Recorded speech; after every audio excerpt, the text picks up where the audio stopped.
Hi there, welcome back again. I hope you all are doing well. तो यार, जैसे कि आपको पता है, हम कर रहे हैं 30 days ऑफ जावास्क्रिप्ट, जिसके अंदर हम 10 क्वेश्चन ऑलरेडी कर चुके हैं। तो हमने किया अपना closures topic, basic array transformation, and हम कर रहे थे अपना फंक्शन ट्रांसफॉर्मेशन, जिसका लास्ट क्वेश्चन मेमोइज बचा है। So let's get started.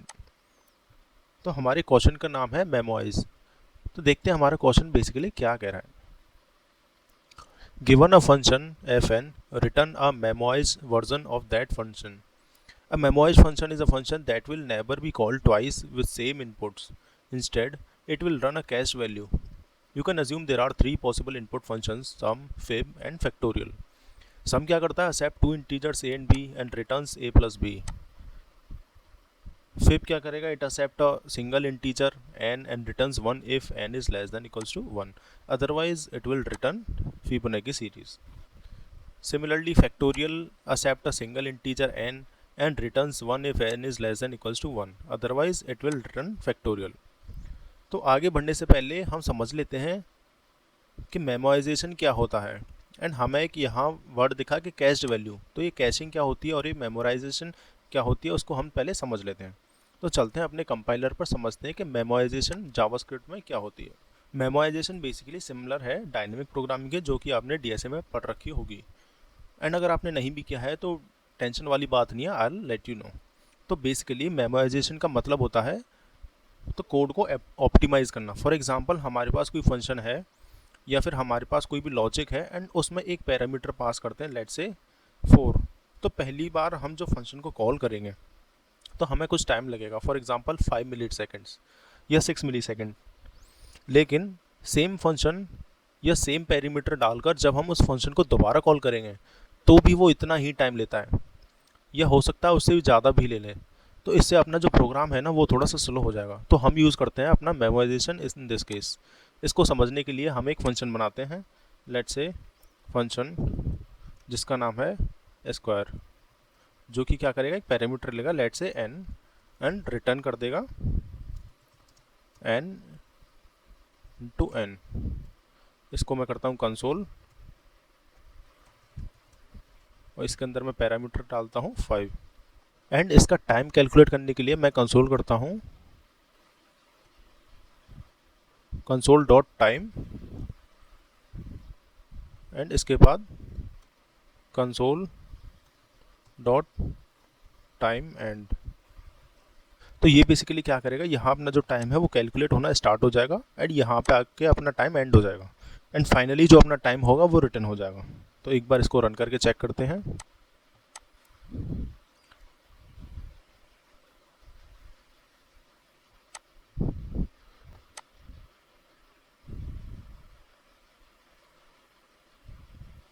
And अपना आउटपुट आ गया 25, जो कि ले रहा है 8.627 मिली seconds.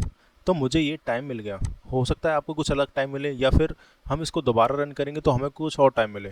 It depends on the computer to computer and अपने बैक एंड पे कितने प्रोसेसर चल रहे हैं। तो मैं ये बेसिकली बोल रहा था कि अगर मैं फंक्शन दोबारा रन करूँ तब भी अपना उतना ही टाइम लगेगा या फिर उससे ज़्यादा ही टाइम लगेगा, लेकिन कोई सिग्निफिकेंट डिफरेंस नहीं आएगा। लेकिन हम चाहते क्या हैं, हम चाहते हैं अपना एक बार स्क्वायर फंक्शन रन करें 5 पास करके, जो अपना आंसर है वो किसी मेमोरी में या फिर किसी कैश में स्टोर हो जाए, ताकि अगली बार जब हम उसको रन करेंगे तो हमारा वो रिटर्न हो जाए। तो देखते हैं हम ये कैसे अचीव कर सकते हैं। तो इसके लिए मैं एक नया फंक्शन बनाता हूँ, लेट्स से मेमोइज, जो कि पैरामीटर में एक फंक्शन ही लेगा, लेट्स से फन। अब देखते हैं इसके अंदर क्या लिखना है। तो इसके अंदर मैं सबसे पहले मैं एक एम्प्टी ऑब्जेक्ट बनाता हूँ, let's say let cache equals to empty object बना दिया। अब मैं यहाँ यूज़ करूँगा अपने क्लोजर्स का कॉन्सेप्ट, पहले जो कि मैं पहले वीडियोज़ में कवर किया हुआ है। यहाँ से मैं एक फंक्शन रिटर्न करूँगा जो कि जितने मर्जी आर्गूमेंट्स ले सकता है, जिसे हम अचीव कर सकते हैं डॉट डॉट डॉट आर्क्स के थ्रू। तो इसके अंदर सबसे पहले मैं एक वेरिएबल बनाऊंगा n, जिसमें मैं क्या स्टोर करूँगा, अपने आर्क्स का 0 इंडेक्स पे जो एलिमेंट है वो। अब ध्यान से देखना मैं क्या करूँगा, if n in cache return cache of n। तो ये मैंने क्या किया है, एक बार इसको समझ लेते हैं। तो मैंने एक फंक्शन बनाया अपने मेमोइज, जो कि एक फंक्शन को एज अ पैरामीटर ले रहा है, एज अ आर्ग्यूमेंट ले रहा है। उसके बाद इसके अंदर एक एम्प्टी ऑब्जेक्ट बनाया मैंने कैश। ये एम्प्टी ऑब्जेक्ट में हम अपनी वैल्यूज़ को स्टोर करेंगे। फॉर एग्जांपल एक बार हमने स्क्वायर फंक्शन चलाया अपनी वैल्यू 5 टाइम, तो जो उसका रिजल्ट आएगा उसको हम बेसिकली एम्प्टी ऑब्जेक्ट में स्टोर करेंगे। जिसको हमने कैशे बोला है उसमें हम स्टोर करेंगे। स्टार्टिंग में ये एम्प्टी है। अब हमने यूज़ किया अपने क्लोजर्स का कॉन्सेप्ट। तो ये जो अपने आर्ग्यूमेंट्स है ये बेसिकली क्या है, ये जो हमारा गिवन फंक्शन है जैसे स्क्वायर, उसमें n है, तो ऐसे ही हमारा कोई भी अलग फंक्शन हो सकता है जिसमें a और b अपने पैरामीटर्स हों। तो वही सब ये हमारे आर्ग्यूमेंट्स हैं। तो ये एक भी हो सकता है, एक से ज़्यादा भी हो सकता है। तो हम n में हमारा जो पहला आर्ग्यूमेंट है उसको स्टोर कर लेंगे। उसके बाद हमने इफ़ एल्स लूप का यूज़ किया है। इफ़ में हमने देखा है एन इन कैश, ये भी एक तरीका है इफ़ कंडीशन को यूज़ करने का इन जावास्क्रिप्ट। ये कोई लूप नहीं है, it is just a if condition जो कि एक बार चलेगी। अब हम चेक करेंगे क्या एन जो है हमारे कैशे में ऑलरेडी एग्जिस्ट है। अगर है तो हम रिटर्न कर देंगे कैशे ऑफ एन, मतलब जो भी वैल्यू होगी वो रिटर्न हो जाएगी। अगर नहीं है तो सबसे पहले हम अपना फंक्शन एग्जीक्यूट करेंगे, उसके बाद उसको रिज़ल्ट में स्टोर करेंगे। फिर रिज़ल्ट को हम कैशे में स्टोर कर देंगे and then we will return the result. तो बेसिकली कुछ नहीं, लेट से हमारा एक ऐसा कुछ एम्प्टी ऑब्जेक्ट था। तो सबसे पहले हमने 5 अपना पैरामीटर पास किया, उसका रिज़ल्ट हमें मिला 25। ये हमारा ऑब्जेक्ट में स्टोर हो गया। अब अगली बार हम अगर स्क्वायर ऑफ 5 कॉल करेंगे तो अपना इफ़ वाली जो कंडीशन है वो चेक करेगी क्या हमारा n का रिज़ल्ट है वो कैशे में पड़ा है, क्या n कैशे में है। अगर है तो कैशे से ही वो उसको रिटर्न करवा देगा, दोबारा से स्क्वायर कैलकुलेट करने की ज़रूरत नहीं पड़ेगी। तो अपना जो टाइम होगा ना एग्जीक्यूशन का वो कम हो जाएगा। तो एक बार कॉल करके भी चेक करते हैं। मैं कॉल करता हूँ मेमोइज को। इसको मेरे को कहीं स्टोर करना पड़ेगा, लेट से लेट efficient result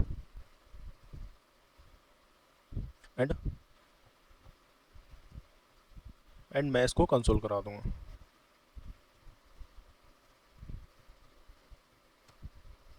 और इसको मैं यहाँ से हटा के यहाँ लिख देता हूँ। अब इसको रन करके चेक करते हैं। तो हमारा आउटपुट 25 आ रहा है एंड 8, ये टाइम जो ले रहा है दैट इज़ 8.773 मिली सेकेंड। अब अगर मैं इसको दोबारा से कॉल करता हूँ, लेट से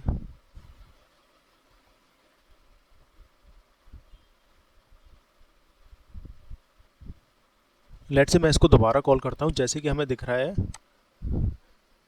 पहली बार हमारा टाइम आया था 11, लेकिन जब हमने दोबारा से कॉल किया उसे तो सेम पैरामीटर 5 को डाल के तो आंसर हमारा 25 आया, लेकिन जो टाइम उसने लिया दैट इज़ 0.112 मिली सेकेंड। काफ़ी हद तक कम हो गया टाइम। कैसे कम हुआ, क्योंकि जो पहली बार हमने आंसर लिया 25, ये हमने स्टोर कर लिया अपने कैशे वाले ऑब्जेक्ट में। एंड नेक्स्ट टाइम जब हमने फंक्शन कॉल किया तो हमने चेक किया कि क्या हमारा जो रिज़ल्ट है वो कैशे में पड़ा है, एंड कैशे में हमें मिल गया। तो हमने डायरेक्टली कैशे से ही रिटर्न करवा दिया, दोबारा फंक्शन परफॉर्म करने की नीड नहीं हुई। तो कुछ इसी तरीके से काम कर रहा है अपना मेमोइज फंक्शन। ये सवाल इंटरव्यू में काफ़ी पूछा जाता है एंड इसका कोड भी लिखवाया जाएगा। तो इसी कॉन्सेप्ट को हम यूज़ करते हैं अपने क्वेश्चन के अंदर। तो चलते हैं वापस अपने लीड कोड पर।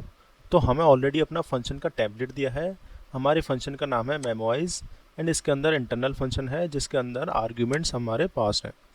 तो बिल्कुल सिमिलर है या फिर कह सकते हैं सेम ही है जो हमने अभी किया है। तो मैं वहीं से अपना कोड कॉपी कर लेता हूँ एंड मैं इसको कर देता हूँ पेस्ट एंड कोड को ज़रा सा कर लेते हैं फॉर्मेट। तो कुछ ऐसा आ जाएगा अपना कोड, लेकिन इसमें एक चीज़ की कमी है कि हमने जो एग्जांपल लिया था उसमें कहा था कि let n equals to args of 0। तो इस लाइन से हमने ये ज्यूम किया था कि हमारा जो आर्गूमेंट है या फिर हमारा जो पैरामीटर है वो फंक्शन में एक ही है, लेकिन बहुत सारे आर्गूमेंट या फिर बहुत सारे आर्गूमेंट्स भी हो सकते हैं।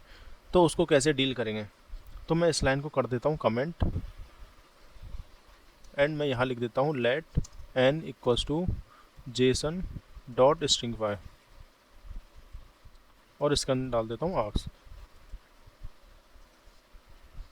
ये लाइन बेसिकली क्या कर रही है, ये फॉर एग्जांपल हमारे पास मल्टीपल आर्ग्यूमेंट्स हैं, ठीक है, तो आग हमें पता है एक एरे होता है, तो हमें पूरे एरे को ट्रैवर्स करके देखना पड़ेगा। तो उसको आसान बनाने के लिए हम पूरे एरे को एक तरह से स्ट्रिंग की तरह कंसिडर करेंगे, तो जेसन डॉट स्ट्रिंगफाई हमको यूज़ करना पड़ेगा।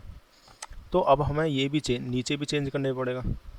यहाँ हमने एक ही पैरामीटर लिया है फंक्शन के अंदर, तो मैं इस लाइन को भी हटा के यहाँ लिख देता हूँ let result equals to func dot apply, जिसके अंदर मैं डाल दूंगा दिस कॉमा आर्क्स। ये बेसिकली एक सिंटैक्स है अप्लाई फंक्शन का, जिसमें हमने किया है अप्लाई मेथड यूज़ किया है। ये क्या करेगा, दिस यानी कि ये वाला जो फंक्शन है इसको अप्लाई कर देगा आर्गूमेंट्स पर।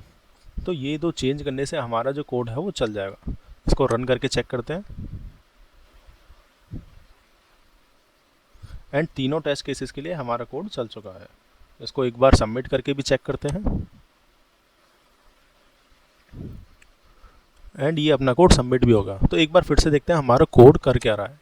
तो हमने एक एम्प्टी ऑब्जेक्ट बनाया कैशे नाम का, फिर हमने इंटरनल फंक्शन बनाया, उसके अंदर हमने दो चीज़ें करी हैं कि अगर हमारा जो एन है वो कैशे में होगा तो हम सीधा उसको कैशे से रिटर्न कर देंगे, वरना उस पर हम एक फंक्शन अप्लाई करेंगे जो कि रिजल्ट, और उस फंक्शन का जो रिजल्ट आएगा उसको हम रिजल्ट में स्टोर करेंगे, एंड उस रिजल्ट को हम अगेन कैशे में स्टोर करेंगे, और फिर हम उस रिजल्ट को रिटर्न कर देंगे।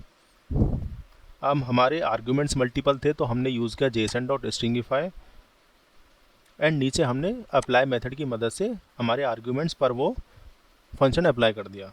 तो आई होप आपको ये कोड समझ आया होगा। In case if you still have any doubt you can ask me in the comment section, and video अच्छी लगी हो तो लाइक ज़रूर करना। So I will see you in the next one. Thank you.